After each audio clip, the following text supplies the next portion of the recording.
thank God. And I'm going to suggest that we start the meeting and call it to order.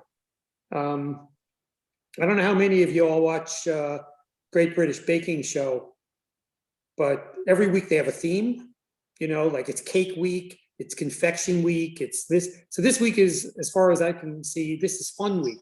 Wellfleet having fun week. We have the beach, we have recreation, we have the library. If only we could go out and do stuff, this would be the most celebratory week of the year for us on the finance committee. Hi, Jen. I see you, the shape of your head anyway. Hi there, how are you? Good. A couple of things really quick before we get into the business of the evening. Well, one, I can wait for correspondence, but is Heather on? Yes, I see Heather. Could we just confirm I think when we had our meeting last week, 2 weeks ago, we allocated a transfer from the FinCom Reserve Fund, assuming, predicated on the fact that there was actually money there, you were going to check to make sure that we had sufficient funds. Did that actually turn out to be the case? It did. You had not touched any of your funds this year. And I will say that thankfully, this is not one of those carryover budgets that's been a little difficult to pinpoint. So you do have funds, and there was an actual transfer document completed. And it is pending your signature and the town administrators. So I haven't seen it. Is it going to be sent via email? I'm not quite. I'm sure it'll get to you. Rebecca's wonderful in that manner. I will scan it and send it to you tomorrow after Maria signs it, and I clearly need a haircut. We're not here to judge. You could borrow fresh shears. So let's start with the minutes because they're getting longer and longer. And thank you for Rebecca for doing the War and Peace basically thing every week, because now they used to be like a couple of lines. Now it looks like you have to actually read them. But well, they're not as long as the select board, so you're good. What's that? They're not as long as the select board, so you're fine. Sweet. If everyone's had a chance to read them, and unless anyone has any serious concerns about them, I would entertain a motion to approve the minutes from the February 10th meeting. I have one correction. Yes. I voted to abstain because I can't vote on shellfish. Shellfish. Okay, I think I already fixed that because I noticed it, but I sent it beforehand, so I'll do that right now. Okay. Thank you, Bob. Yeah, I missed that as well. Thank you. And to be honest, I'm not even sure if I remember that we noted the abstention at the meeting, but you would have, and so thanks for adding that. So with that amendment, I will still entertain a motion to approve these lovely minutes. I'll make a motion to accept the minutes as edited. A second? All right. We'll do a roll call. It'd be easier. I'll say aye. Jeff? Aye. Woody? Aye. Linda? Aye. Jen? Aye. Stephen? Aye. Kathy? I Aye. don't see you, but I see you there. And Bob? Nobody wants to see me there. Aye. Thank you. So it's unanimous. And I'm going to leave it to you, Rebecca, to do the count because I didn't count as I was going.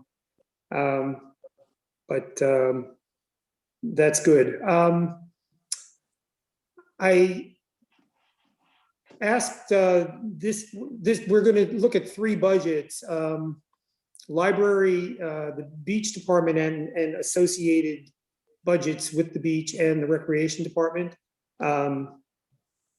But I asked Jennifer to go first this year, in part because everybody's got to go first at some point, and in part because last year we forced her to sit through 2.5 hours of the school budget review and then do the library budget as the tag on to that meeting. And that was, you only get tortured once as far as I'm concerned, at least in any given 24-month period. So We'll take a look at the library budget first. I hope everybody got the package that Rebecca sent out the other day. I also want to introduce Robin Robinson. She's on this call. She is our new board chair. Oh, I know Robin. Hi. Good. That's a wonderful addition. It is. Yeah. So welcome. I was talking to Jennifer a little while ago, and this may be a question for you, Maria, or Heather. If you look at the library budget, it's kind of all there except for the personnel budget for 2022, FY 2022. The numbers just aren't in there, and they're not under the wages tab either. So the question was, where are they? And I understand that they were held up a little bit because of union negotiations or something. Jennifer or Heather, maybe you could speak to whether this is something we have access to or we'll get later or whatever.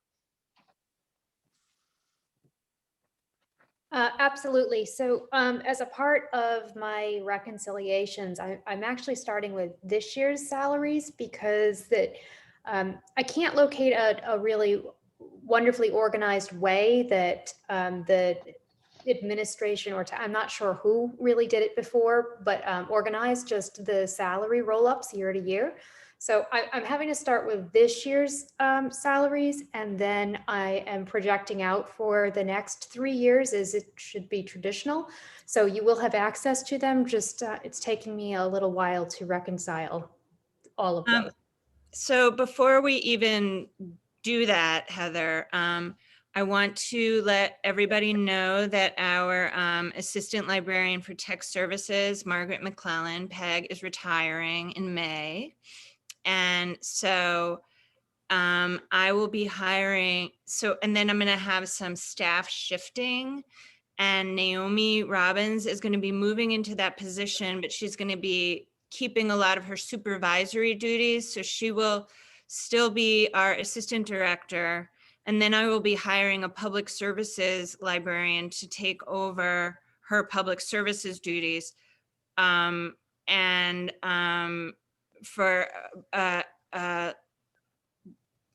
I will be figuring out that salary. So this is all sort of happening in real time right now. And Are those are all WEA? yes, it's all WEA. Everybody in my department is WEA, including me. I also have been operating without a library outreach coordinator for exactly a year. Gabrielle resigned on February 19th last year, and I have not hired that position. I am going to be hiring it soon, at some point soon, because I want to make our programming more robust. But that is something I've been without for a year, and So there are blanks in those salary lines that, we'll have to go through, and this is for you and for Fred, we'll have to go through between three of us, position by position, and just, look at, whether there are, internal postings and all of those things. So it's going to take us a minute to get those numbers because, Heather is literally having to reconstruct the salaries for these departments position by position based on what people are being paid now. So, stay tuned and we'll talk a little bit about whether there's some internal staff movements from other departments because it's the WEA position, but yet to be determined, exactly what those numbers are. It sounds to me like there won't be a radical jump in the personnel costs in your department, though, from what you're saying. No, if anything, it will be less and or level, and the rest of my budget is level funded. Good. Anybody on the committee, please feel free to jump in. So Otherwise, sort of the easy way to do the salaries is just, just take what was there last year and then, multiply it by whatever the salary increase. It's 3.5%. It's a 3.5% raise, I believe our contract is. Yeah, And so that's there's longevity, but there won't be as much longevity because we don't have Peg, and she had 15 years or something. right. So Um, that's what I'm just saying, as far as a math equation for Fred and committee's sake, that's sort of the easy way to do it. But in order for us to get a little bit more precise, we actually have to, go through individual staff and salaries and then calculate for, movement internally from departments to that department and, whatever happens with the, changes in personnel. So we'll get those numbers to everybody as soon as we practically can. mhm. it looks to me, just a quick calculation here, is that it's an increase of about $10,200 just for line A1, without like adding up anything else. That if you added a little over 10, if you got up to about 301,000 would probably be what the new line A1 would look like, something like that. Ballpark. Can I ask a more general question just about the library? course. Because personnel obviously are in service of the institution. Where do you think the library is in terms of providing services to the community right now, opening anytime this year, resuming its role as it was prior to COVID? What's your Well, best? I always balk when people use the word open, because even though we might not be letting patrons through the door, we're certainly open. We're providing a lot of services right now. Our circulation is amazing. We have provided 15,000 curbside appointments. We have made our digital offerings incredibly robust. We have hotspots. We do a ton of readers advisory and reference. We're providing copying and faxing and all sorts of different services like that. So we're doing what we can. We do have a phased opening plan for letting patrons in the building. And it goes along with other libraries and town buildings in the area. And we're moving as a unit because any one of the libraries that opened its doors first would be overwhelmed. And we have, Eastham in the yellow zone and Orleans in the red zone, and we can't do any of that independently of the other. We have, our concerns for our staff and who are not in, the governor did not put library workers in a priority group for vaccines. And that is of, paramount importance for us. But that doesn't mean that people are interested in our materials any less or our programming any less. And we've just sort of pivoted and, we're even offering our seminars. We've just had a short story seminar. We're having our poetry seminar coming up. We're doing our stuff just in a different way. And the community is really enjoying it as best they can. What they miss is the camaraderie of coming together in the library. And what we would be offering next is like grab and go. It wouldn't be the camaraderie of coming together. And that is something that it's going to be a while. That is something that's going to be, when social distancing is over, because what people want is social togetherness, and that is going to be a real post-COVID kind of thing. Obviously, we will have phases before that time where we will gradually have small numbers of, I have all this, I have a plan for this. Obviously, it's written. We'll have small numbers of people in the building for short amounts of time, for short computer appointments, for grab and go. Then we will have that extended. We're not planning on opening our meeting room anytime soon. But like I said, our services that we're offering now, all of that is going extremely well, and it's going well at other libraries too. And I'm really proud of the staff who are working twice as hard as they were when, we're open. I'll give you an example. If you reserve a book, if you put a book on hold and the library is open pre-COVID, you get a notice that it's available and you come and you pick it up whenever you want. Now it comes in, we quarantine it, and each item, a staff member has to call the patron, let them know the book is there or the item, make an appointment.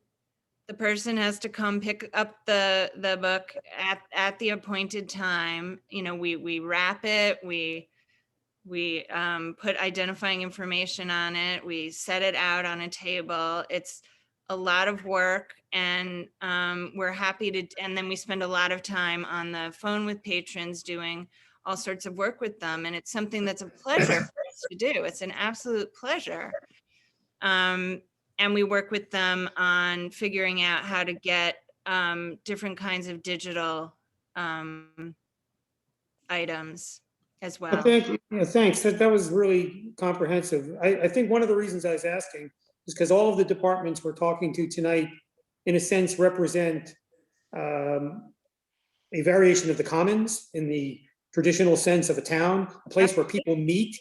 So what we're missing in part, and you noted that, is that it's not a community center anymore, nor is necessarily the beach as readily communal as it could have been. And recreation, I'm sure Becky will talk to that. And there's a cost associated, obviously, with,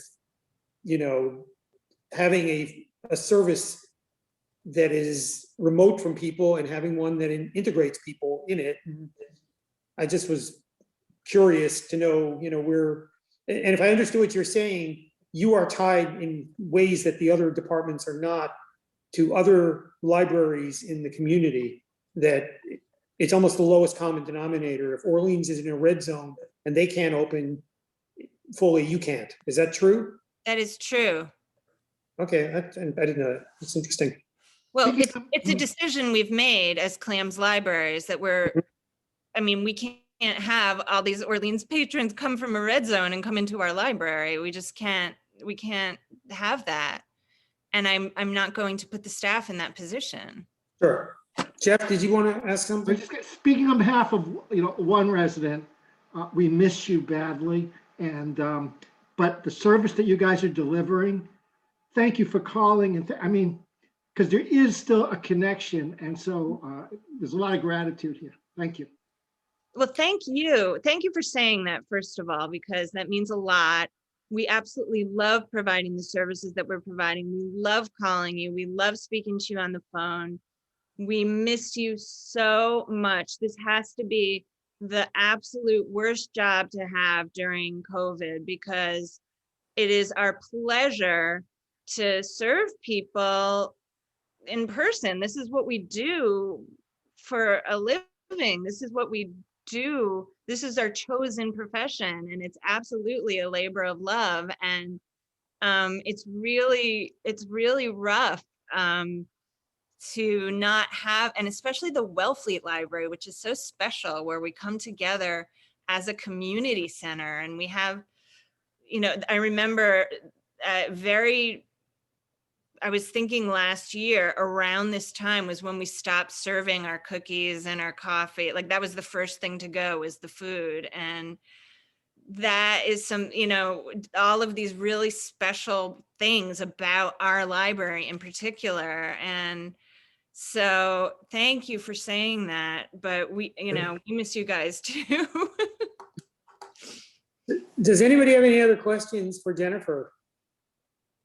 Do you want to say something, Robin? You need to unmute. Yeah, hi. For those of you who I don't know, I'm Robin Robinson. I'm the chair of the Library Board of Trustees.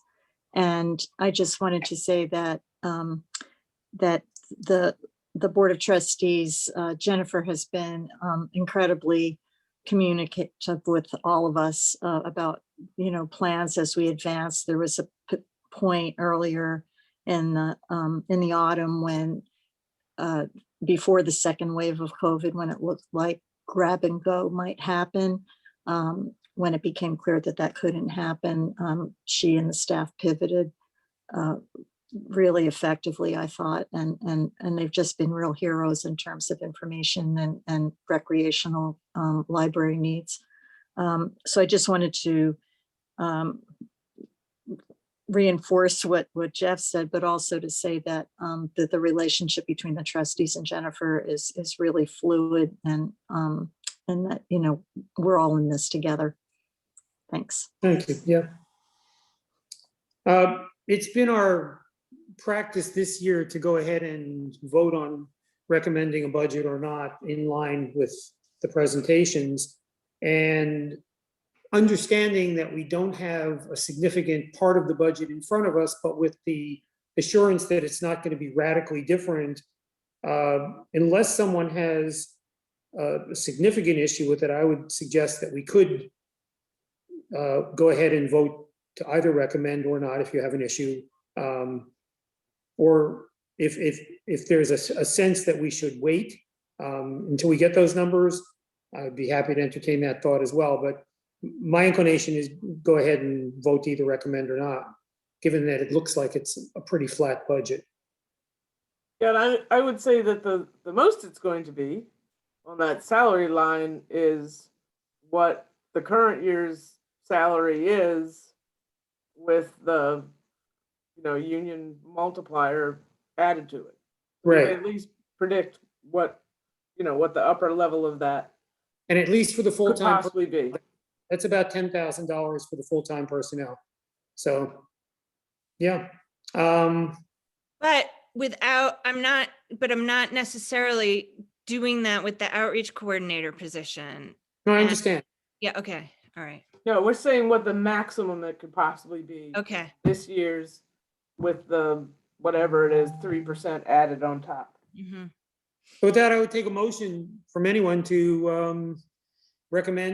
vote to recommend this budget from anyone? I'll There you make go, the Jim. motion. A second? I'll second. Okay, I'm gonna say aye. Jeff, Aye. Woody, Okay, yes. Linda, Aye. Jen? Jen? Aye. Oh, thank you. Bob? Aye. Who am I missing here? Kathy, there you go. And Stephen? And Stephen at the end. Yes, I see. Aye. Okay, thank you all. Thank you. Thank you, so much. Jennifer. Have a great night. You too. I will say before we segue to the well, I think we have the beach up next. When Jennifer said how much they miss serving people, it reminded me of an old Twilight Zone, one of the best Twilight Zones ever, in my opinion, called To Serve Man. And an alien comes with a book, literally with a book, and they try to decipher the book through the whole thing, but they invite a number of people to get on their spaceship to come back to their planet. And there's a whole bunch of people heading to the planet. And in the last scene, as the protagonist is getting on the spaceship, his assistant comes and goes, "To serve man, it's a cookbook." That's great. Great one. We all remember Anyway. that. So, thank Good you. segue. Good segue to recreation. Yeah, well, I think we're into the beach department, are we not? Oh, beach, yeah, even Yeah, better. excuse me. And I understand, Suzanne, that you have a number of sub-budgets you want us to look at as well, community services, council on aging, and there's a missing one, which I understand is also human resources. Social and Human Services. Yes, okay. Yeah. But we can, I think we could probably start with the beach program spreadsheet. Sure. We'll go from The biggest Suzanne. seasonal wages, minimum wage in Massachusetts went up on January 1st by 75 cents from the minimum wage last year, which means that my starting wage is now 75 cents more an hour. So if I hire people at that, that means the people I hired last year will be paid 75 cents less. So I could pay across the board 75 cents an hour more because the minimum wage went up. That's one increase in the hourly salaries and wages. I also have to pretty much anticipate now that there will be lifeguards in September. We had them for the second year last year. The beaches are pretty crowded. They work a slightly shorter day, 10 to 3 and 10 to 4 instead of 9 to 5. And it's weather driven. We had a lot of rain and cold weather last September, but I still had to add some wages for that expense as well. The only other change that I can see that is not reflected in my paperwork is the discussion that's underway to no longer pay credit card fees, but to make people who have people who choose to use their credit cards to purchase their beach stickers pay a service charge upfront on top of the cost of the beach sticker. So if that comes to be, it would reduce my budget request by $19,000. But that is something that is under discussion by Maria and Heather and Miriam in town hall, and it'll be across the board. My understanding, any department in town that accepts credit cards will do the same thing. So that's about it. Everything else in the beach is pretty much level funded. The telephone costs went up because we now have 4 emergency phones at one at each ocean beach. So that's a slight increase in the telephone costs.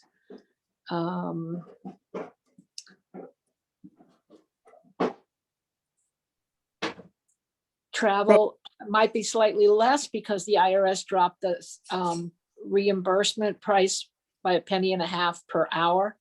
So that might be slightly less at the end of the day, but I'm still going to leave my request as it is at 11, because I'd rather give money back than go short. So can I ask you one real basic question? I had thought you were a full-time salary person, but there's a 0 number under full-time. Yeah, that's because it's under community services, my salary. Oh, okay. My Okay, bad. they do pay me, Fred, but it's in a different spot. Well, more than 0? Really? Well, yeah, as much as I love my job, I like being paid more than 0. I'll tell you that. All right, that's fair. So the jump in seasonal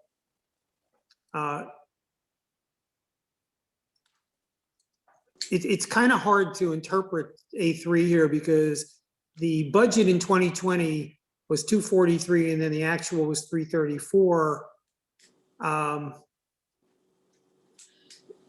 There isn't an actual for 2021 here, so it's hard to know, but clearly there's been a $100,000 jump in the projected budget for seasonal and temp since 2020, which is a big jump, right? It's about 30. Right, it's a big jump because we've added, and maybe less in, last year we started May 20th instead of June 20th, and we went until the end of September instead of to the Labor Day weekend.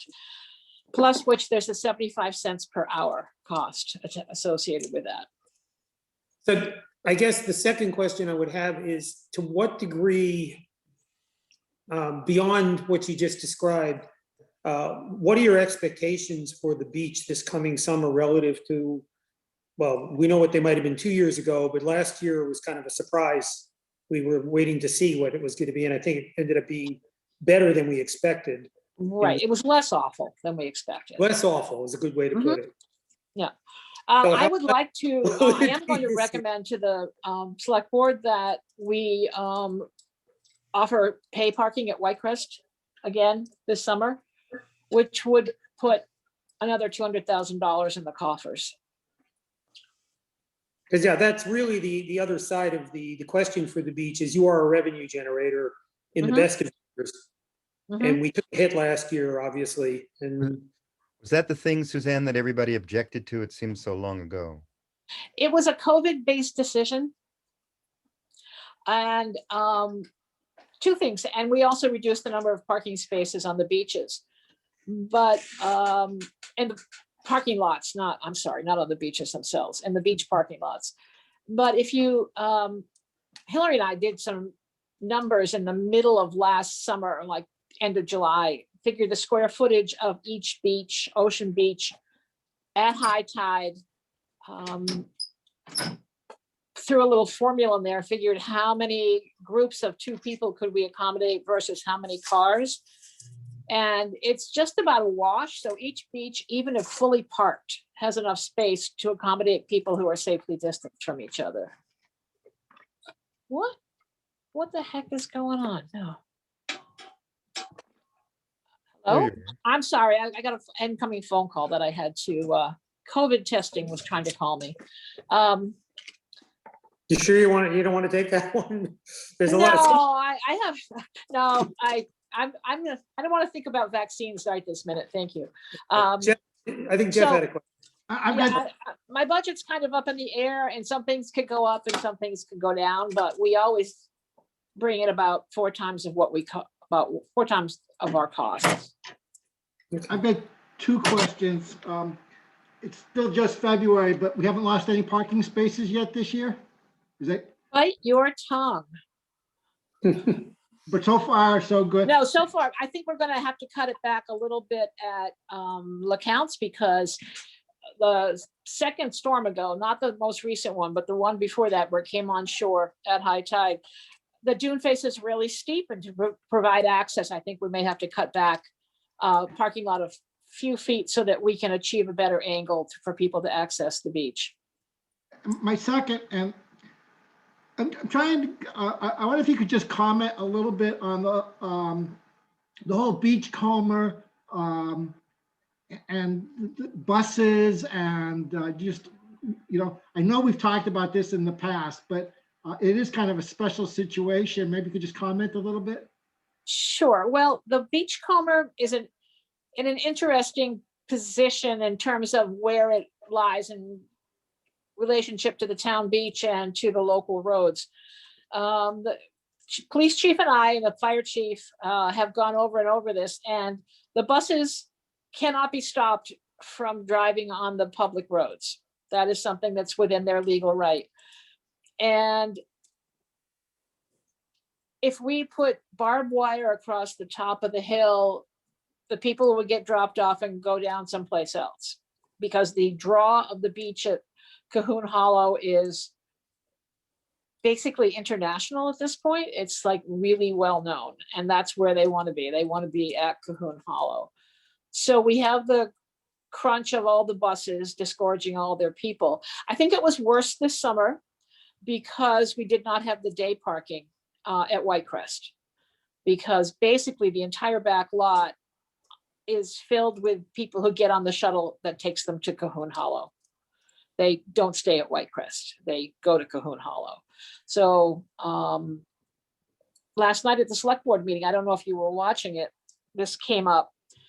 And Chief Hurley spoke about his plans for the summer with extra people on the beach and extra people at the top of the hill. And I have also put some funding and my salary and wages line to have detail officers every Saturday and Sunday there for that purpose, just to try to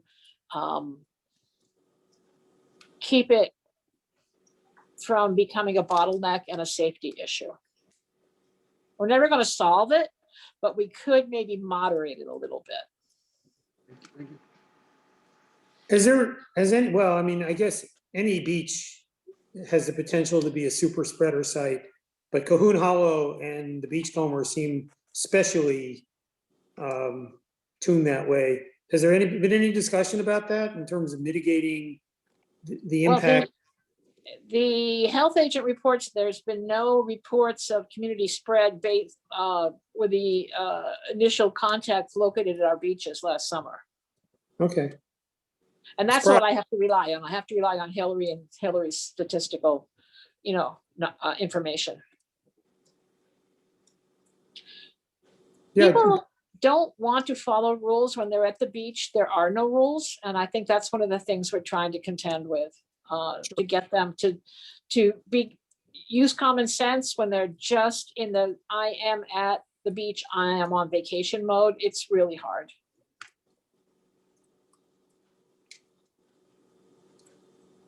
Question. Are they gonna lease the lot this year? Yes, they voted last night to put that lease out to bid because the other lease expired in November, and it was in its third year. It was a 3-year lease, which is our maximum that we can do. And they voted, they being the select board, voted to have the town administrator put it out to bid again for another 3 years.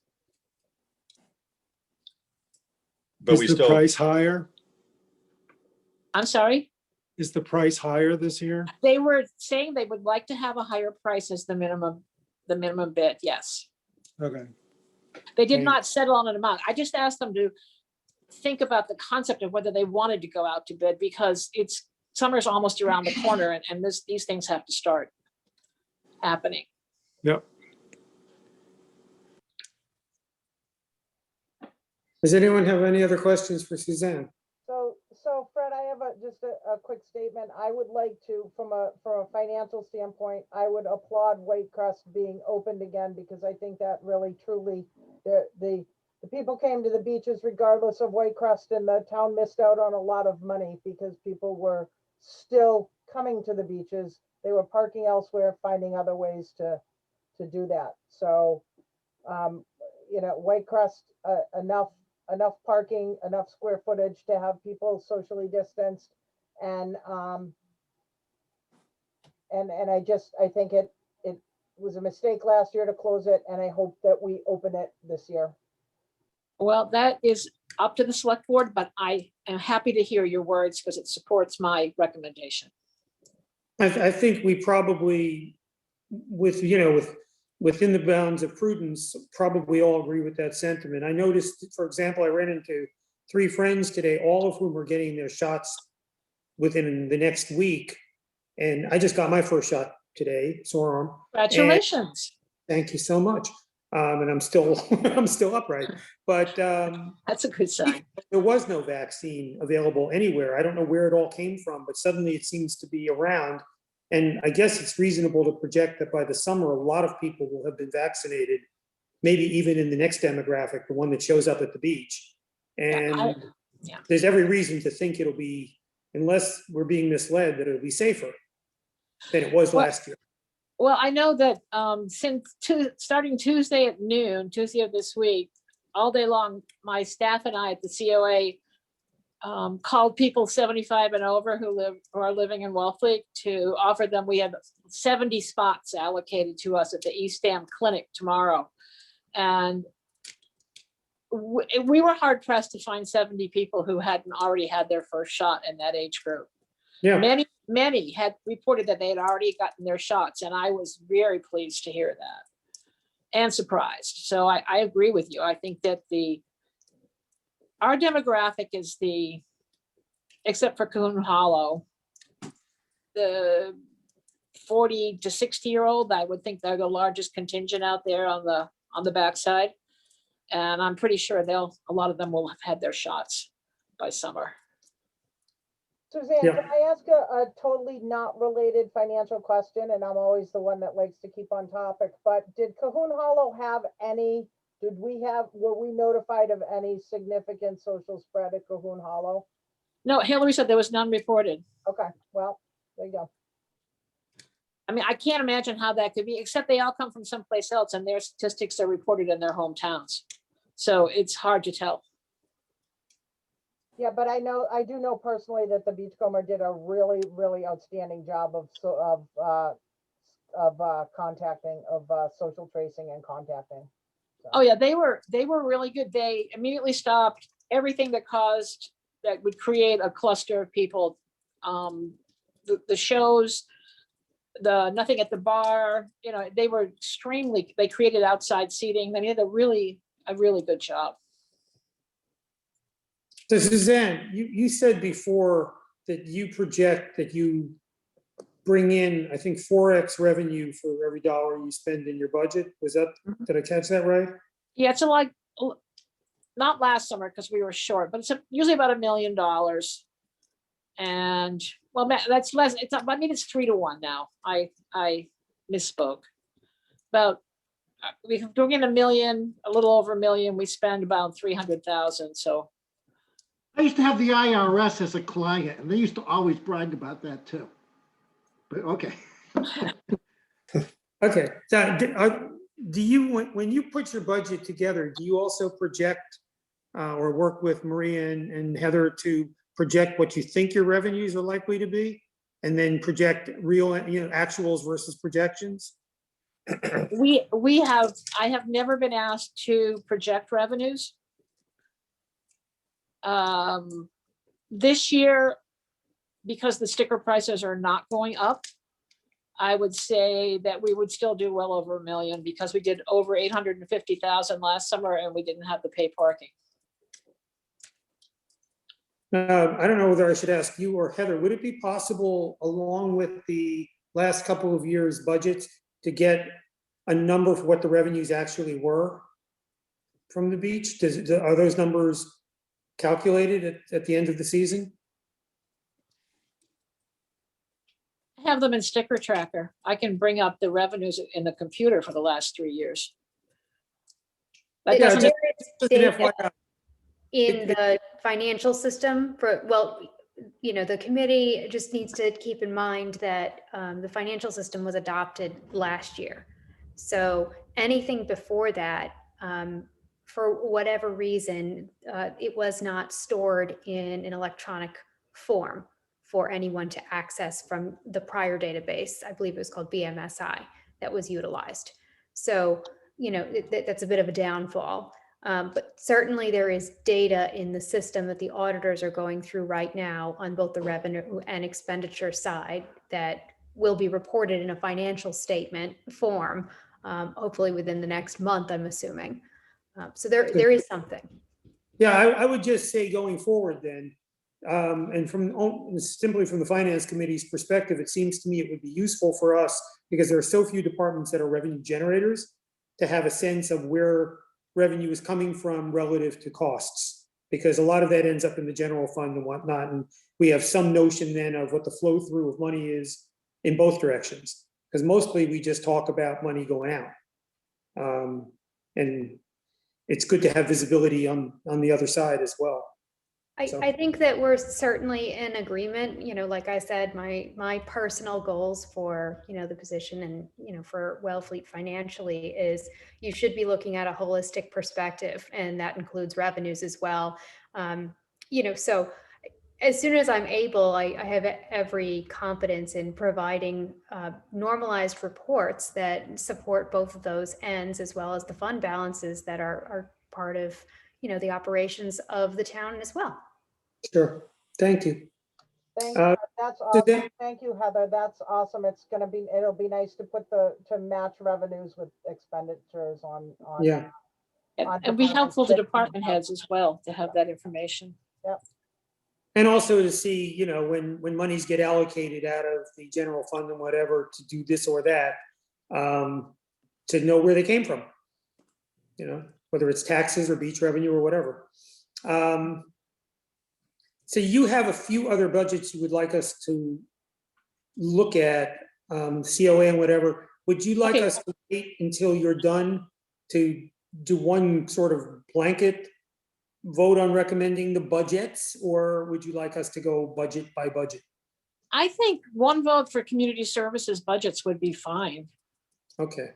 Unless So there's a problem with a particular budget. But I don't anticipate one. The beach budget's the only one that's all over the place. So the other ones are pretty straightforward. Yeah, but to be honest, you get covered by saying that you make 2 to 3 times revenue over your cost. There's very few other departments that get away with saying anything like that, so. Well, I know. I don't know how anyone else on the Town committee departments are feels not about it. I designed to see be Linda smiling, cost but, shifting, so. Oops, yeah. okay. All So- right, well, the 2 other ones that we were sent for the Council on Aging and Community Services budgets, which one would you like to look at next? I would say let's do community services because that has like 3 lines, so that's really pretty straightforward. Yeah, And in that one, I do have one change that came into my hands a few weeks ago when the bids came in for portable toilets. Instead of $211,000, I'll only be requesting $55,000 for portable toilets. So that's $158,000 deduction in that line for this year. 55,000, you said?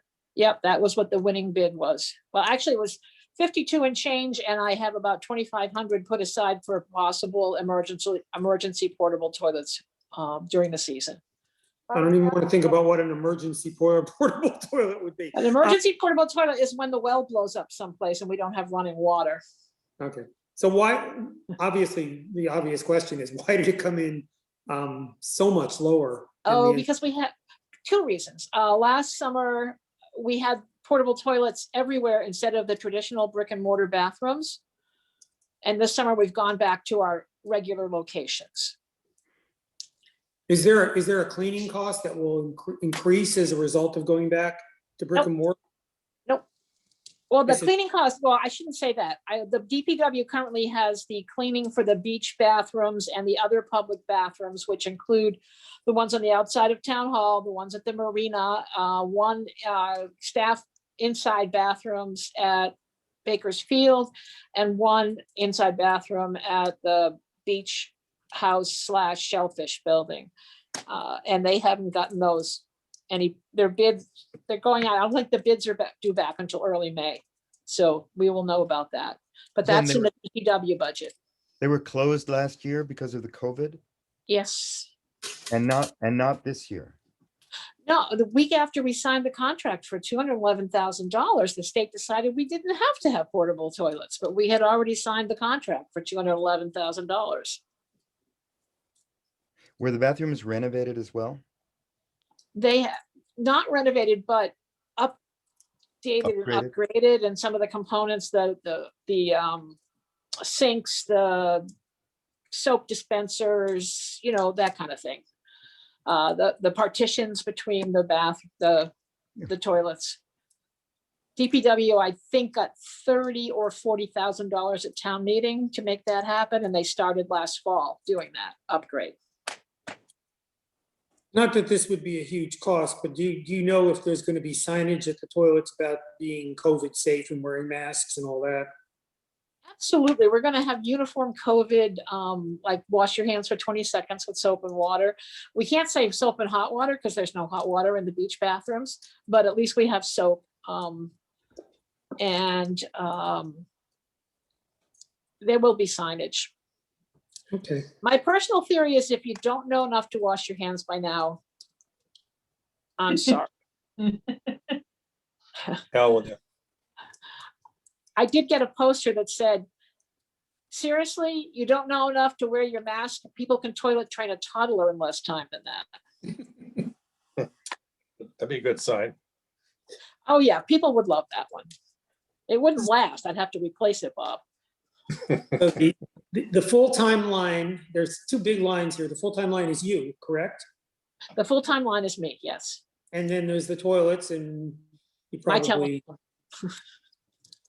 My telephone, that's it. Anyone have any questions about the community services budget such as it is? No, so I will move it. Second, Okay, well, we'll do it this way. I'll say aye. Jeff, Aye. Linda, Aye. Jen, Aye. Bob. Aye. I'm sorry, Kathy, Aye. Dale, I'm Stephen. Aye. Did I miss anybody? Nice one, Fred. What? Dale. Well, it comes up as Dale's iPad. I'm just reading. Sorry about that, Stephen, really. I just had a shot today. I'm Oh, so crazy. that's why you're so chatty this evening. Yes, that's exactly why. That and this, you know. Okay, onto the COA. COA is basically level funded. It has the 3 positions of full-time positions, assistant COA director, outreach, and the front desk / transportation coordinator. And then we have a 19-hour-a-week cook. And then we have drivers who are on call and may work 2 hours a week or may work 12 hours a week, but never more than 19 hours a week each. The call for drivers has gone down considerably in the pandemic because we're only putting 1 person at a time in the van and only for medical appointments and only if it's a well visit. The other hours the drivers are out there. One of them drives to Orleans once a week and picks up food orders at friends and delivers them to the people who are in their homes and can't get out and but get their own food. He also goes to the food pantry twice a month and picks up deliveries and delivers those to people's homes. And our other driver is basically the one who takes people to medical appointments and who goes to the library, picks up library orders and delivers them to the people who can't get out to the library. And everything else is done by volunteers. Our Friday food program, where we deliver meals to 55 people a week, are all delivered by volunteers. The other programs are, this year was so strange. I based a lot of my amount requested on my fiscal 19 budget, where our expenses and our services were essentially our services were essentially the same as they were 2 years ago, and it has a more realistic dollar amount than the amount from fiscal 20. Okay. Anyone have any questions about this budget? I'll move it. Well, Jeff. Just real quick, what are the plans that you have for kind of the opening or phasing back in? Yeah, well, I was just in my Council on Aging Directors meeting yesterday, and the consensus is that we're all hoping right after Labor Day to begin to open the building. Probably not to the large exercise classes, but the smaller activities, we could allow people to come in because we would have to space them appropriately for the time being, but we could at least get people in there. And I'm hoping for really good weather in September because we have a gorgeous patio on the back of the building and having some outside the book clubs can meet outside because we would move the comfortable chairs out and they could have their book club out there in the fresh air, which would make it safer. And then by the time the weather closes in November, I'm hoping we can just be back to normal. That's, dispensing any wild variant that puts us back into lockdown again. Thank you. All right, I think you said you wanted to move to Yeah, recommend there's this. there's a motion and I believe there's a second. Second. Okay, I'll say aye. Jeff? Aye. Woody? Aye. Linda? Aye. Jen? Aye. Bob? Aye. Kathy? Aye. Stephen? Aye. Now I'm looking for Dale's iPad. Oh, God. That was me. I It changed it. changed it. So, oh, thank you. No, I changed it. Oh my God, I was like Twilight Zone. Kathy? Did I miss you, Kathy? No, I'm here. I flipped on Fred so you wouldn't forget me, but look at my eyes are swollen and it's not a good look today. Oh, I'm sorry. It looks painful, Kathy. So It's Suzanne, the I just want to computer- say it's thank at you the for all you computer all day. do for the town. Well, thank you, Stephen.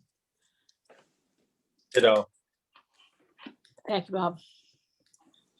So we did not take a vote on the first part of the budget. Why don't we just do a quick, since to be complete, we did the COA we did community services. We did not actually do the beach. So I'm gonna take a motion to vote. I'll move on the beach. Second, I'll second. thank you. I'll say aye. Jeff, Aye. Woody, Yes, I. Linda, Aye. Jen, Aye. Bob, Aye. Kathy, Aye. Stephen. Aye. Thank you. Just for completeness sake. Thank you, Suzanne. Very Hey, you much don't want to do appreciate social and the human work you guys are services? doing. Yes, I'm sorry, Fred, did you want to do social and human services tonight too? well, we don't have the budget in front of us. Is Okay. there a narrative that we can, that will give us an accurate enough impression of what's going on? Because we It's do. level funded, that's number one. Level funded from last year, and it encompasses actually three areas, and I can make it very quickly. It's the 3 and 4-year-old preschool vouchers, where every 3-year-old and or 4-year-old in Wellfleet who wants to go to preschool is eligible for up to $7,000 a year in tuition for that preschool. It's $25,000 for Wellfleet's share of the Tri-Town Navigator program through Outer Cape Health Services, which is a case management for people with multiple issues, and they provide guidance and make sure that people not only get to their medical appointments, but they are aware of where the resources are out there, and it's working out well, and I do appreciate their participation. And the other pieces are traditional human services grants, where agencies who provide direct services to Wellfleet residents in the town of Wellfleet may apply for a grant and receive an annual stipend, and there's 15 this year. And they go all the way from Homeless Prevention Council, Gosnold, Lower Cape Outreach, Montessori School. There's a whole range of agencies that receive annual funding from the So town. what's the total budget? I'm sorry, the total budget is $305,000. And like most of the other budgets, is it top loaded with personnel costs or? There's no personnel cost whatsoever. It's all money that goes out. I am the personnel, and what I do for that particular program is process the paperwork, the applications, and the contracts, and all, and and I also am one of the 5 members on the Social and Human Services Committee for the town of Wellfleet. And is there any revenue associated with it at all? No, it's just outgo. And it's funded by what? Town meeting funds the budget. Okay. So Fred, can I make a suggestion on that? Yes, Kathy. Can we, I would like to wait until we actually see it in paper, but I don't think if we see it that we would have to bring Suzanne back to clarify anything since she's just done it. Does that make sense? I'd be happy to come back, and I will send you supporting paperwork sent to Rebecca, who will then distribute it to you. Yeah, so I'd prefer to not vote on it until we had it in writing, but the explanation is enough that I don't think that if we had any, any questions or anything, that I like having the explanation up front. And in as much as Thank you, Suzanne has Kathy. offered to come back. I'm sorry. Linda, were you saying something? I said I agree with Kathy. We should wait till we actually see the budget, but Fair enough. I don't think Suzanne needs to come back, but she can always come back if she'd like to. Why, thank you, Linda.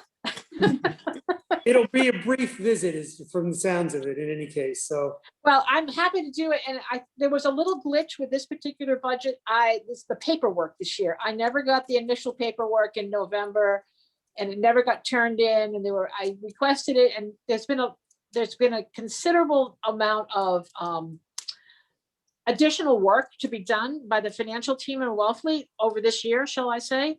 And this poor little budget just got lost in the budget process. But Rebecca and I will dredge it out, and I will send the paperwork to Rebecca, and we'll be all set.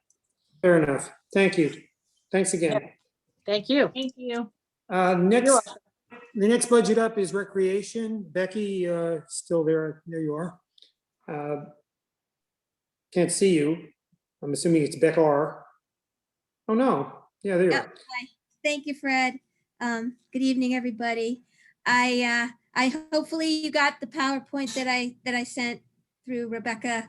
It sort of was an overview of what we have done with pictures and some testimonials and some programming. But I wanted to also just quickly outline, let's see, this year hasn't been typical for the recreation department, obviously, but in light of the circumstances, we have prevailed and provided modified programming for the community through a mixture of live and virtual offerings, as well as staffing the popular Bakersfield Recreational Center. The department has been able to maintain town traditions such as the square dance, the road races, and the Music at Mayo concert series by offering them virtually. We have also been able to offer live programming within existing safety guidelines, such as the summer rec program, fall activity sessions, a live Halloween celebration, winter family fun hikes, and after school running program. A modified Easter celebration is in the works, and more outdoor classes and activities will be offered at Bakersfield in the spring. We're planning on offering T-ball and an intertown softball season. We have furthered our efforts to create a community center without walls by partnering with the What Theater to provide a virtual showcase, Prez Hall for concerts, the skating rink in Orleans for open skating, and a Learn to Skate program. The new pavilion at Bakersfield will enable the department to offer safe programming from May through October.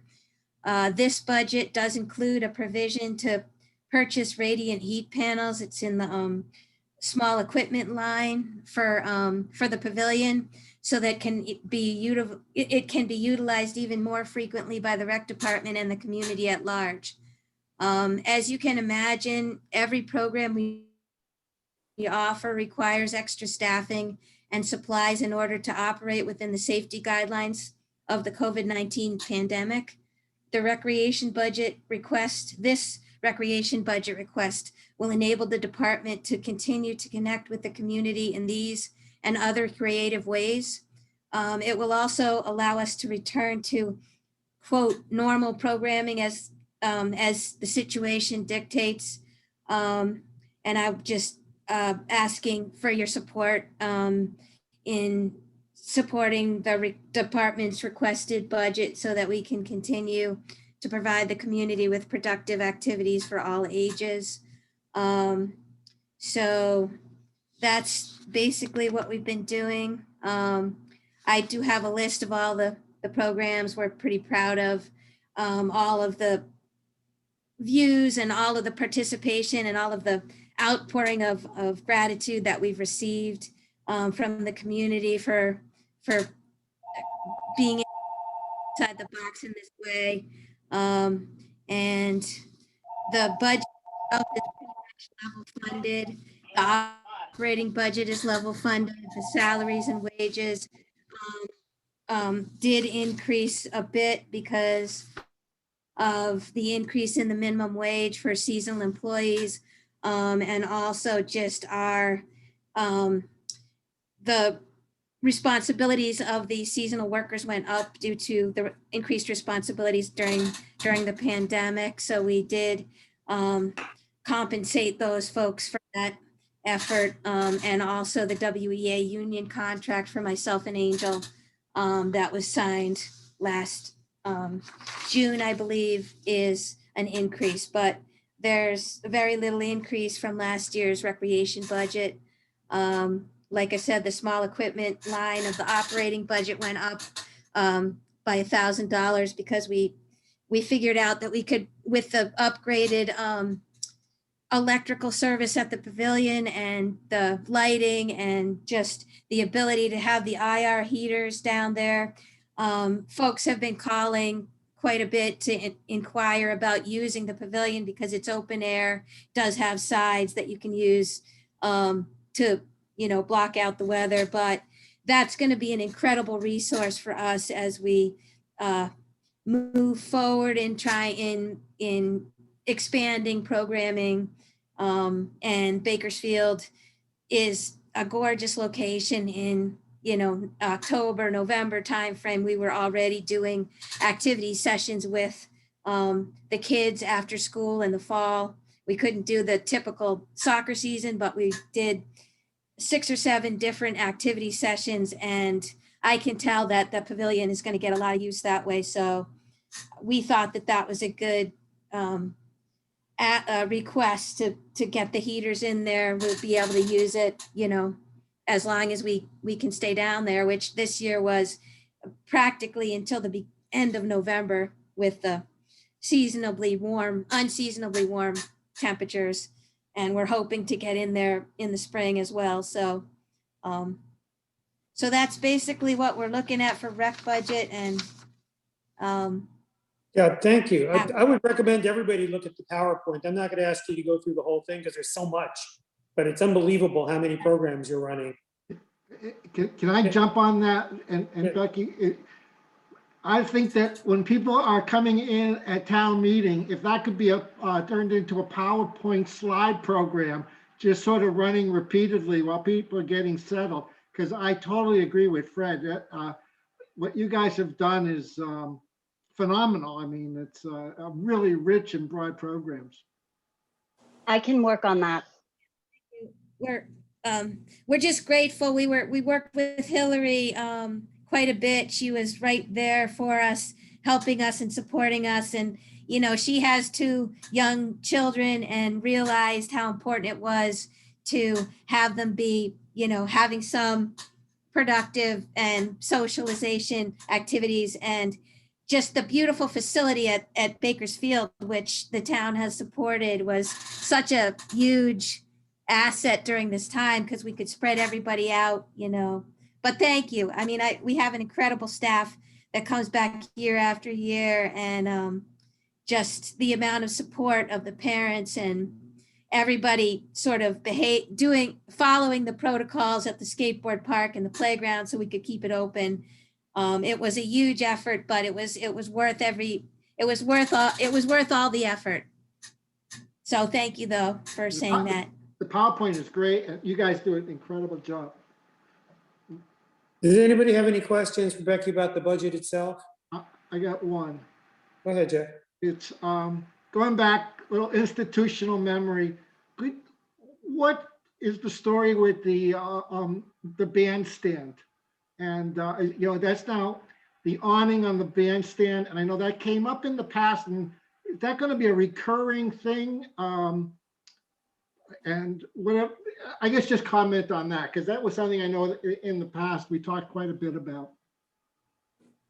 Okay, so the bandstand was donated in 2010 by Charlie Rutz in memory of his wife, and it really expanded our ability to offer shows at the end of the pier, and also it expanded the ability of the square dance callers to be able to demonstrate dances. So it's about 11, I guess, years old now, and the original awning, which is made of vinyl, needs to be replaced. The structure, the steel sort of structure needs some TLC. It gets hammered down there.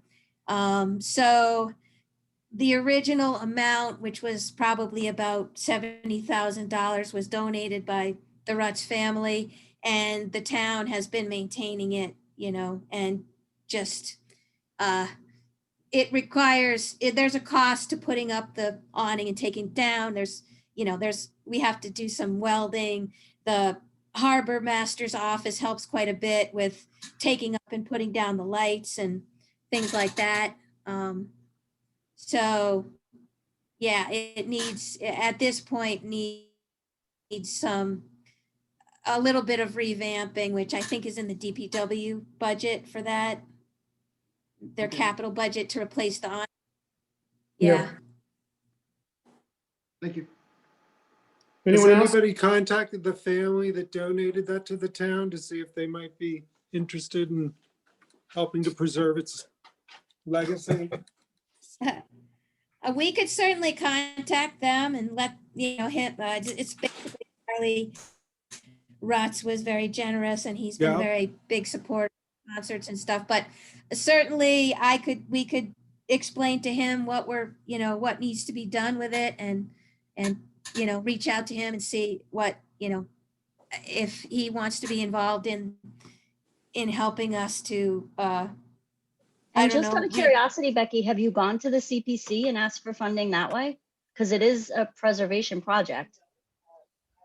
For the bandstand. Right. We have not done that. Mr. Hort, Dan Hort, decided to put that,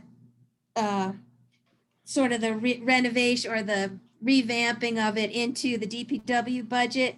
He felt like it was better suited for them to be determining exactly how much maintenance and how much, how much it can be replaced, how much can Oh, be. I was like better in Rebecca's idea. budget. That's a great one. Go to CPC for it, because it does sound like it would qualify, right? It's community Right. preservation. That was my thought process. And I mean, maybe not this year, because I know you have something else in front of them for a budget, I think, or a request. I think I heard it this morning at their meeting, but We actually have, the committee voted to move forward with funding a retractable stage for the pavilion, that we can use. That's, you can put it up, take it down, and it's, so they voted to fund that application, but certainly there's room for replacement of the awning as well in that. well, even if you wait till next year and do it, I think it's a good idea. And they have the funds to kind of help you get to where you need to be, because that's a really cool spot down there. And I know a lot of people who love to just go and watch the performances when they could. Gonna be a So food truck there too. We'll pursue that. Yeah, it's a good idea. I will say, yeah, I'm sorry. Go ahead, Bob. So stupid question. So there's a zero there for 2020. Does that mean that 76,000 plus was not spent and it goes to free cash? Which line are you talking about, Bob? The The 20 FY but- actual. right. I'm sorry, could you say that again? Which line is it? It's all The the FY lines added up that say zero, and it adds up to zero. Actual Line 2020, 36 on the spreadsheet. Right? 76,342 Column- is what it was. Column funded D in. on- Fred, Uh, it's Suzanne. Could I just interrupt here for a second? Yes. Yeah. The final figures for fiscal 20 haven't been determined yet, so the budgets don't contain any of the figures. The figures in the beach budget in red were from my own personal spreadsheet, but they're not certified as the exact figures. So Yeah, any place I that's put it- absent is because it hasn't been provided by accounting for us. Thank you, Suzanne. I would have guessed that the answer was something like that because Yeah. zero was clearly not the case. No, So, wouldn't that be nice though? well, like your salary, right? Yeah, exactly. Everything Okay. is free in Thank Wellford. you. You're welcome. We're the land of the free here in Wellford. Everything is free. People work for nothing. Yeah, and no rules. And no rules, yeah. And no costs. Want I a would have, motion? well, I have a question for Becky. And then I don't mean this to sound unfair, so please don't take it that way. But 3-4 years ago, I know there were concerns and or criticisms about the number of or quality of the recreational programs vis-a-vis Wellfleet versus Truro or Wellfleet versus whoever. Last year, we practically carried you out on our shoulders because the programming was so stellar. And I would say the same is true again this year. But you're level funded. It doesn't look like you're spending more money to do all the things you're doing. I'm curious what you would attribute the diversity of programming to. Is it the people are getting better at being creative, or you're finding lower cost ways to do programming, or? Well, I think that we worked real hard at cultivating the relationship with the Wellfleet Elementary School so that when an office space, when a classroom became available there, they allowed the town rec department to be located there. They also, the whole NOSIT, not just Wellfleet Elementary, but Superintendent Conrad has worked with us for years to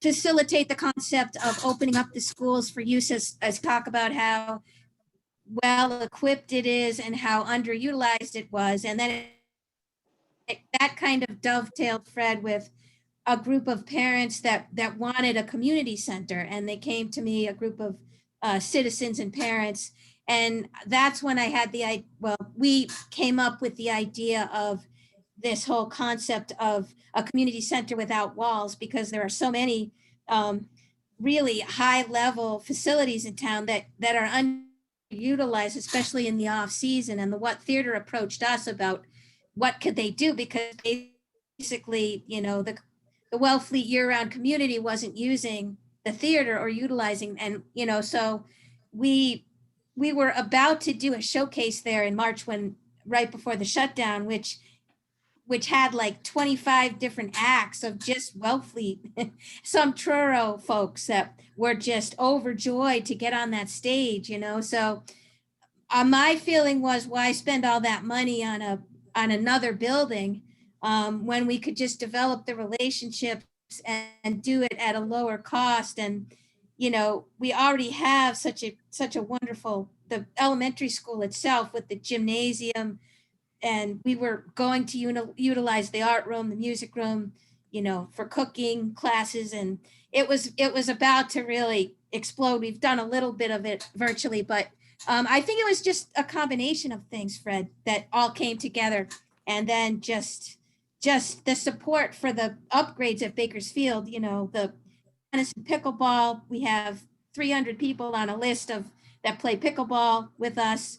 It's the biggest sport we've ever offered for adults. But before the shutdown, we were doing 4 days a week. We were turning people away. It was so popular.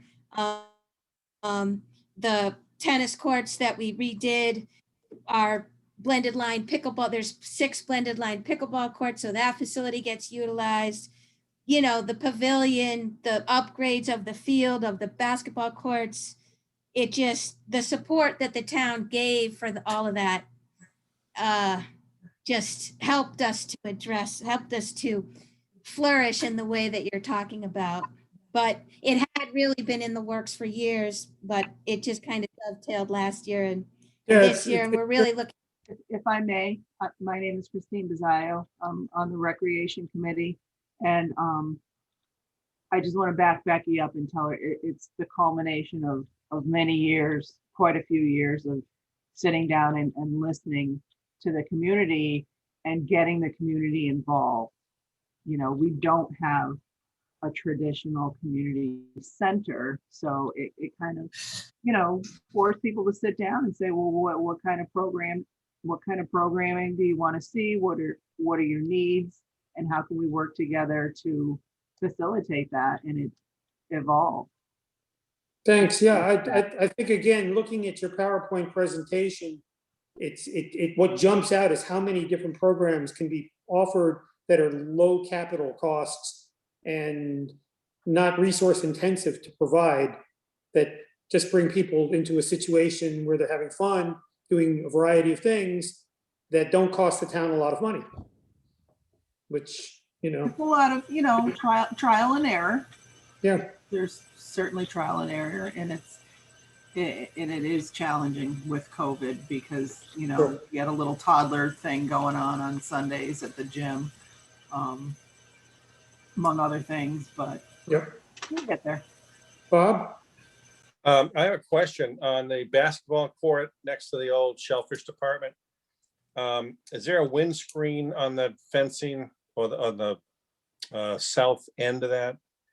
Or is there going to be, or budgeted? Or my son brought it. He says, boy, if you ever want to spend any money down there, don't resurface the courts, get a windscreen, because the basketball, the wind is it. And that was utilized a lot. I don't know about last summer, but Oh, the basketball court gets a lot of use. The issue with the windscreens is that the fence companies won't insure the fence because the windscreens are a windbreak. They compromise the fences, and unless you can figure out a way to do the breakaway type or to have the big flags they have at the art museums in the city where they have the whole, it's a very difficult engineering thing because we tried to do it on the new tennis courts too. We ordered the most durable, biggest posts so we could have windscreens at the tennis courts, and then it turned out the engineer drew it up that way, coastal engineering, but then the fence company still wouldn't insure the fence with a windscreen on it. So, I mean, Okay. we revisited, we put the trees around the tennis, and they're starting to act as a windbreak. So we have to kind of think outside. We have to be creative in how we, I've been told a lot, like there's switchgrass you can put that would block it a little bit, but a windscreen, it's just the fence is the most expensive part of that whole endeavor. Right. So it did blow over once. We did try it with the old courts, like the year before we were going to tear the whole thing down. I'm like, okay, let's just try it because, we're going to tear it down, replace it anyway. Within maybe less than a month into having the windscreen on, the fence blew down. So I really, really want to address that issue over there with the tennis courts and the basketball courts, but we just, haven't been able to. The trees are helping with the tennis court. They're starting to, help, and it certainly keeps the sand off the courts because, and it's, it's very much pleasing to be landscaped like that with the Right.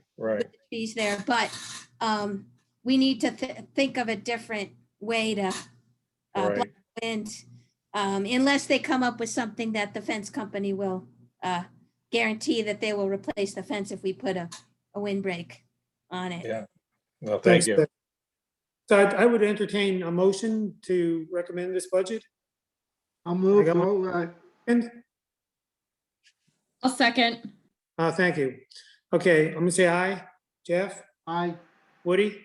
Aye. Linda? Aye. Jan? Aye. Bob? Aye. Kathy? Aye. Stephen? Aye. Sweet. Thank you so much, Jeff. Yeah. Becky. Thank you very much, everyone. Hey, thanks, Becky. We have a couple other things to do before we break here. They are not necessarily unimportant, but hopefully they'll go quickly. I'm assuming no one has a liaison report this week. Is that a fair assumption? Having not heard anything from anyone? Okay. I put this under correspondence, just an FYI. We had met with the dredging committee at our last meeting, and Joe Aberdale was talking about there being 2 zones of dredging, zone 1, zone 2. Zone 1 was going to be $5.8 million, which was going to be covered pretty much by the $7.5 million that had already been allocated by the town, along with the 1.7 million that's already been spent. The area 2 was what we had voted on to fund a consultant to go to Washington and lobby the Army Corps of Engineers because it requires their approval to even go in and do the dredging, if you recall. This is the, what was called the mooring field. The number that was thrown out at the last meeting to do that was 5.5 million. I got an email from Joe that he misspoke, that it's actually going to be $9.73 million, which is obviously a pretty significant difference and will have an implication for the town, but it's not a real number yet because it, as I understand it from Joe, the actual size of the area that can be dredged is pending Army Corps of Engineer approval. And so the actual number that it'll cost to do that dredging won't be set until we know how much dredging can be done or how large the mooring field will be. So this is nothing we need to concern ourselves with very much now, except that the number that we got at the last meeting was incorrect and will probably be adjusted upward by some amount at some point in the future, because since the consultant has not gone, Mr. Smith has not gone to Washington yet. So this is going to be a longer process, and just stay tuned is all I can say on that one. But I wanted you all to know that the whatever assumptions we had about funding the second area are in flux at this point. The other thing that's changed significantly in the last month or so is that town meeting is now, and Maria, you can nod up and down or sideways, is now more or less definitely tentatively set for June 5th, which is a Saturday. Okay, so we're not looking at an April town meeting, and our original meeting schedule going into the spring was predicated on our thinking that we'd have an April town meeting and that we would potentially have a joint meeting with the select board in March. The last meeting that we had scheduled in March, we had two scheduled in March. One on March 10th, which is 2 weeks out, to meet with the schools and the CPC. And then we had another meeting scheduled for the 24th to do what we were calling a warrant review, which on the assumption the warrant would be done by then, and we would have a chance to do what we normally do right before town meeting and just take any votes we haven't taken, you know, particularly on specific articles. That now has been pushed out a couple of months from there. So what I would like to propose is that maybe we only meet once in March, and push the March 24th meeting back. And there are a couple of things that need to be done before town meeting. I think we'll need is maybe the, in quotes, we had talked about getting back together with the water. We didn't meet with the Water Enterprise Fund. Jim wasn't at the meeting. The budget wasn't cooked yet. So we still have to look at that potentially. And we had talked about calling the wastewater folks back to get a more exact estimate of what the cost was going to be for the remediation efforts that they had proposed. If you recall, that PowerPoint presentation that we saw suggested they were going to be asking town meeting for $1.5 million for a variety of remediation projects that would potentially forestall having to put a sewer system in, but that somewhere in that conversation, it became clear that those were going to be annual requests for the next 10 years. So it wasn't 1.5 million, it was really kind of a 15 million, $20 million prorated request. There was an offer, and we were talking to them at the end of our meeting, so we didn't get time really to finish that conversation, but it's real money. And of course, the big boogeyman there is the $150 million potential sewer system that may or may not happen someday if we don't do the right thing, whatever the right thing is. So I think there are a couple of open questions going into May that we may want to revisit that have more to do with the longer term strategic stuff, the big money stuff, including do we want to revisit our vote on the Nauset Regional High School renovation?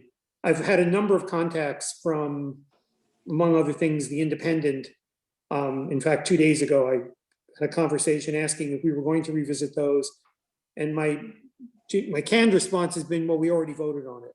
And what's changed since last year when we voted on the renovation? And we had a very comprehensive overview given to us by the school, the project managers there. But you're probably aware that there is a group out there that is trying to kill the high school project on the basis that we shouldn't be participating in school choice and so on and so on.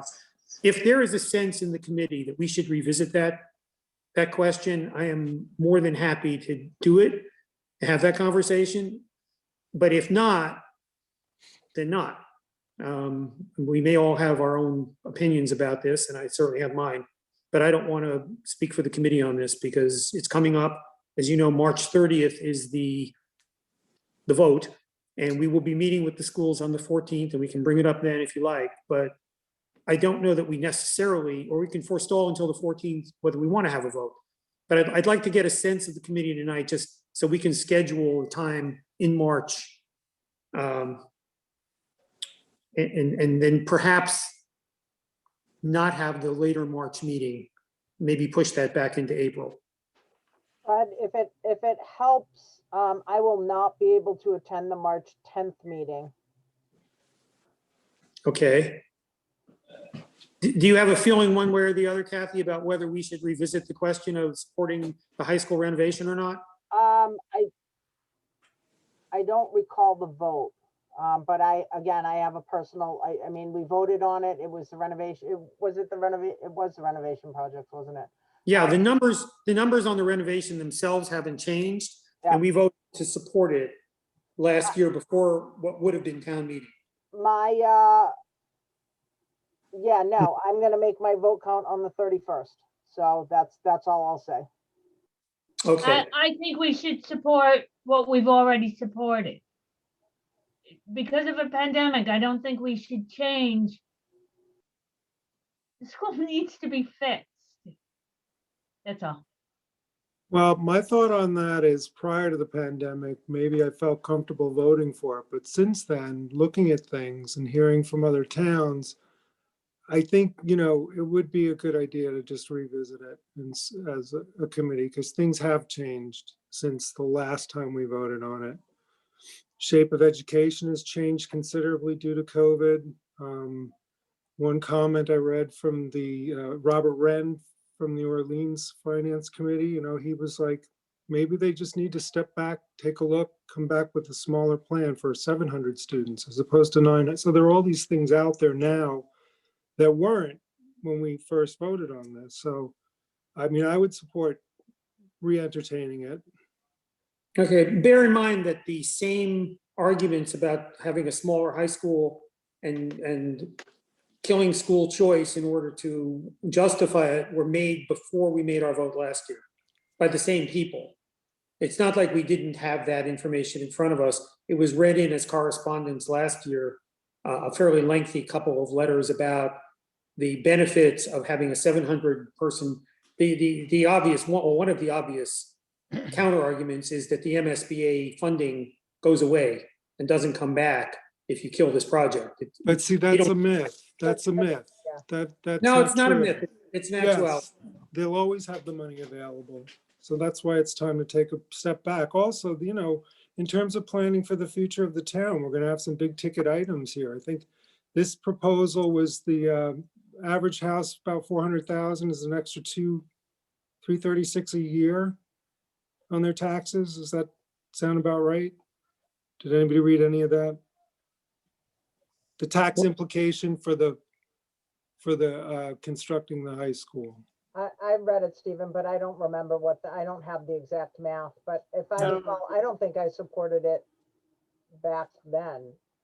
So that's Right. why I was trying to remember my vote, because I think I was probably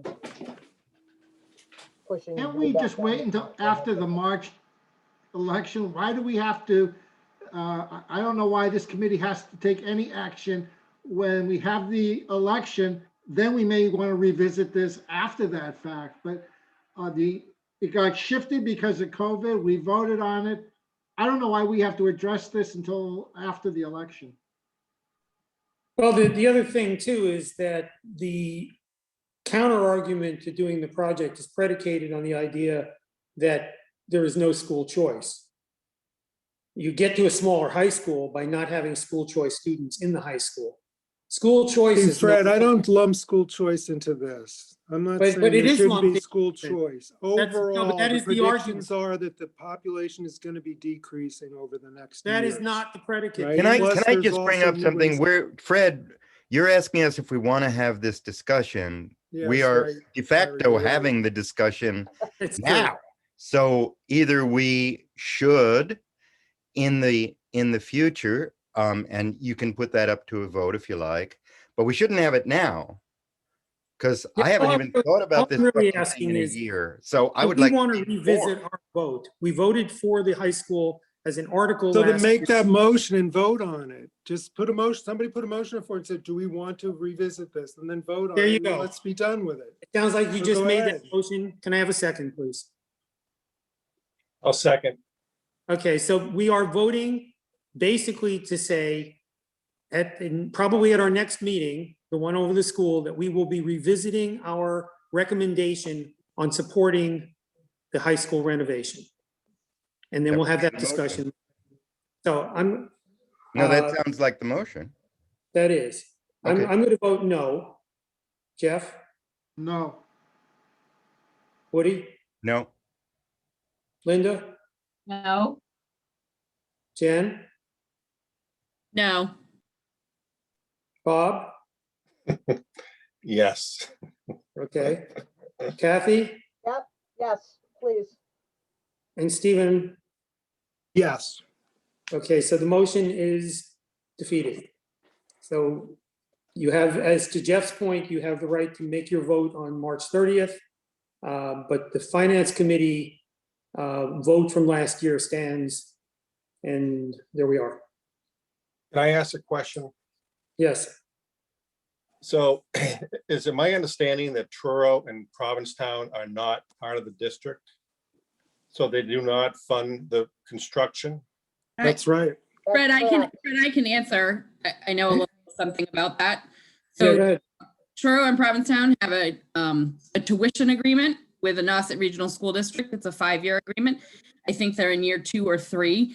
It increases every year, but it somewhere will cap out about $21,000 per child. So they don't invest in the building itself, but they do pay a substantial amount in tuition. And they're also responsible for their own transportation. thank you. I didn't know that. Did that answer the question, Bob? Yeah, but it's, if you're gonna have a $100 million project, I mean, the more people participating, the cheaper it is, so.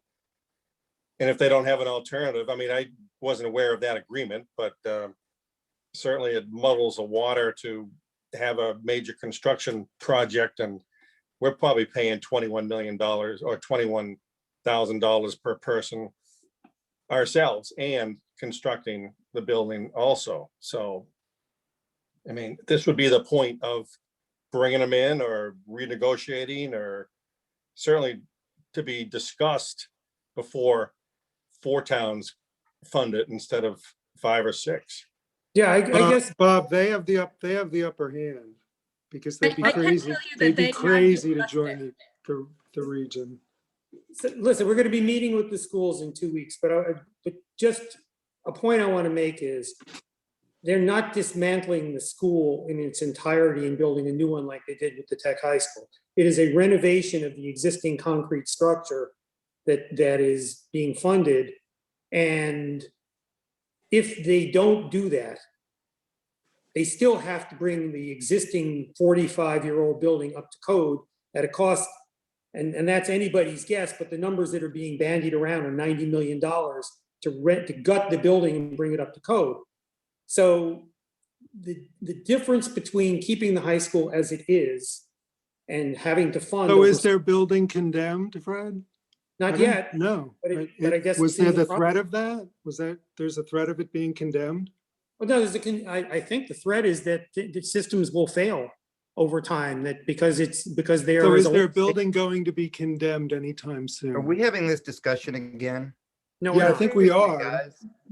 Either we should have it or we shouldn't. And not Let's going move on to something else, really. And thank you very much for doing the vote. So we have a meeting on March 10th to meet with the schools. I would like to push the March 24th meeting back into April for everybody's sake, because we weren't going to meet in April anyway. And then tentatively in May, we may have a joint meeting. I'm waiting to hear back from the select board with the select board to clean up whatever outstanding business there might be. I would suggest that in the April meeting, we can meet with the wastewater folks and meet with the water enterprise people again and get our final reviews done and whatever. If that makes sense to everybody. Can I, Mr. Chairman, just make sure that, just to make sure that I am clear on anything that you're still missing. I think we still need to bring to you the administration budget. Yeah, the administration budget. We also need to bring to you the fee schedule. You know, that are looking at the credit card fees and recapturing those in particular. And then the other thing that I wanted to make sure there weren't any other like smaller budgets that you haven't seen yet that you normally see, just because, you know, Heather and I are both new. And then the other thing I was going to mention is that the folks that are leading the charge on the wastewater were the select board, because that's a really big nut, and there's a lot of expenses over a long period of time. They're looking to have a work session or a work meeting with the select board about that at sometime soon. So that might be an opportunity to make sure that, you know, FinCom is participating in that discussion. They have a big interest in, you know, like they had said, using the funding that's set aside from the short-term rentals. And I think that deserves a broader discussion, because it would be a, you know, long-term commitment for those funds, and it's unpredictable exactly how much there would be. But I primarily wanted to make sure that if there are budgets that you normally see that you haven't seen yet, that, you know, we're bringing those to you. I think the administration budget is the only one that really comes to mind. So fee schedule. So here's the thing, and I think I may have mentioned this a couple meetings back, or maybe even at the beginning of our process of looking at the departmental budgets. There is no actual requirement that we look at the departmental budgets from top to bottom. We have to like have a position on the operations budget as a whole, which is usually how it's expressed in the warrant. But historically, at least as long as I've been involved in the finance committee, we have met with the departments because we kind of build up a sense of the overall health of the operations budget piece by piece, you know, by looking at the individual ones. There is I don't know where it is, but there is a point of diminishing returns where if a budget is really tiny, it's not going to make a big difference from the finance committee's perspective to our ability to like assess the overall health of operations. So you're getting close to the end of that process. We're now at the point where we're seeing the budgets that are the smaller budgets, the ones that, you know, that don't make as big an impact on the overall operating costs of the town. Okay. And I can't off the top of my head, aside from the administrative budget, think of any of the smaller budgets that we haven't. I mean, CPC's coming up, and we'll talk to the schools, of course, which is not a small one. But beyond that, I mean, if anyone, you know, help me here, if anyone can think of any of the other budgets that we haven't reviewed that absolutely require our attention. Because it's not coming to my mind. Okay, just want to make sure I wasn't missing something. No, and your point about the fee schedule, that was a question that arose. We don't need to know that, but I kind of generically think the more you know, right? The more we understand about how money's coming in, money's going out, or are being allocated, the better we can serve as a finance committee. Sure. So there is a line though between what we need to know to do our job as a finance committee and what we'd like to know. Sure, and I don't anticipate any great changes to the administration budget. You know, Well, I heard the executive assistant is getting a huge raise. I heard that too. Yeah, I heard that too.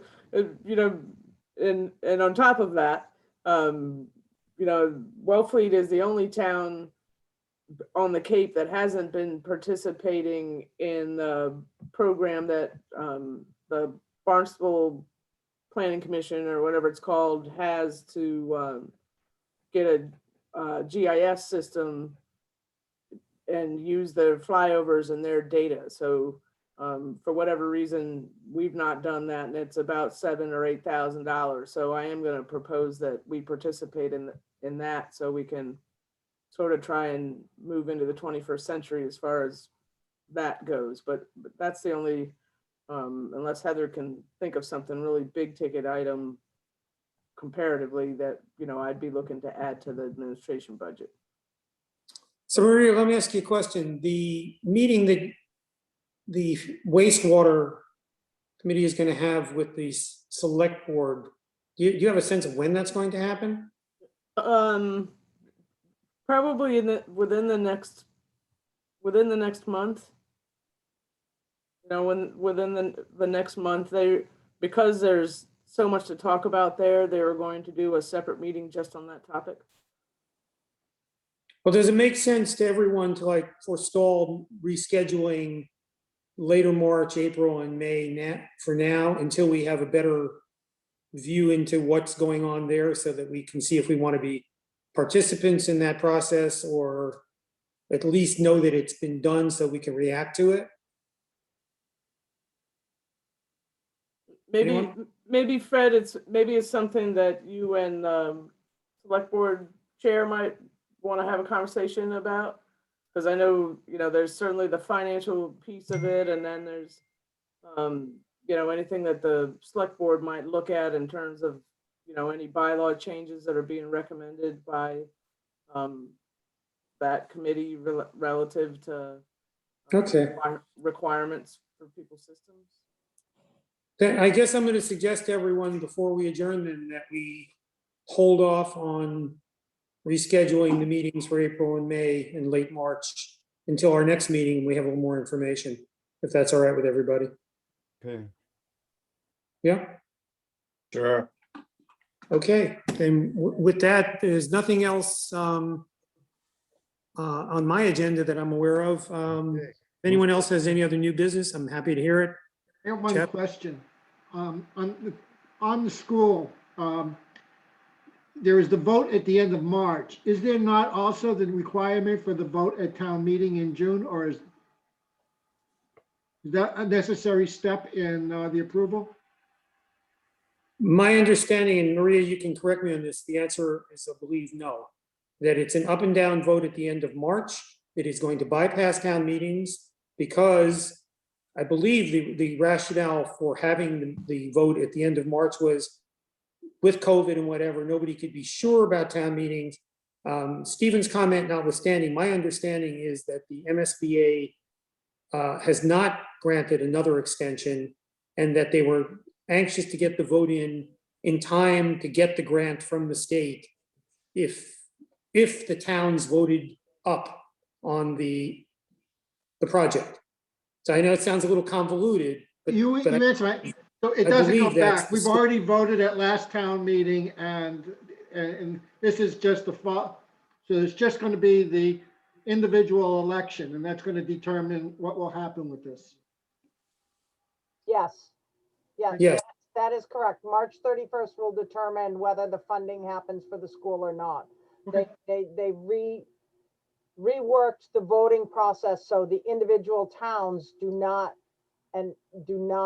have a voice in this. It's a collective of individuals as opposed to the 4 towns. Any one of the towns negative vote would cancel the project.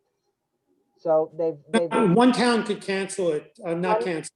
It would take 2 to cancel it. Okay, so 2 could sink it. So Yes. yeah.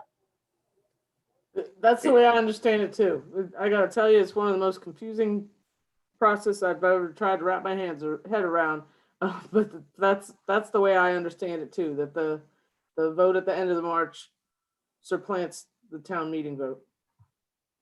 And I don't want to beat the dead horse here, but because we were split as we were, on whether to go ahead and revisit our vote on whether to recommend the project or not recommend the project for whatever amount of influence that might have.